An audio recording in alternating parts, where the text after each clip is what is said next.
Hello everyone, welcome to my channel. Please subscribe and keep watching more details. Coronation Street spoiler. Roy suffers a shock collapse. When Roy calls the cafe hoping to speak to Nina, Shona passes the phone to Carla. Carla hangs up, making out it was a dodgy line, and hurries out. In his prison cell, Roy has another flashback of Lauren approaching the cafe counter with Max, but can't work out what's significant about their conversation. When a prison officer bangs on the door, a frustrated Roy loses his chain of thought. In the factory, Bobby tells Carla that he reckons Roy must have kept quiet about the false statement, or the police would have come knocking by now. In the visiting room, Nina explains to the prison officer that she's waiting for Roy Cropper, and as the officer lets himself into Roy's cell, he finds him collapsed on the floor. Meanwhile, Billy helps Paul dress for his radio interview and assures him he'll smash it.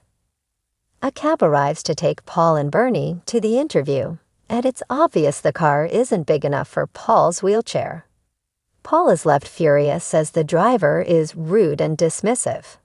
As Amy conducts her radio interview with Paul, he talks passionately about his MND and society's lack of regard for disability in general, but gets carried away and swears live on air. Could this be the end of Amy's radio presenting career? Elsewhere, in the cab office, an upbeat Steve tells Tim that since he joined the new dating site Abe recommended, he's had 3 matches. In the cafe, Steve shows Abe and Kevin a picture of Maggie, a potential date, and as Kevin makes sexist remarks, Abe storms out in a huff.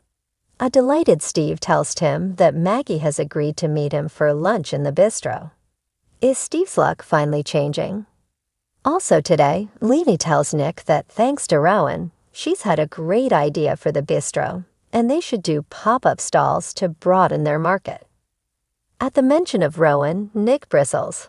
Nick reveals Lean's plans to expand the business and asks Toya if she'd manage the bistro in the meantime, but Nick's left disappointed when Toya turns him down. Finally, Alia calls at the solicitors for a client file to find Adam struggling with the admin. When Adam suggests they pull out of the joint work they're doing with Fabian's, Dee Dee accuses him of being petty, orders him to suck it up and get on with the filing.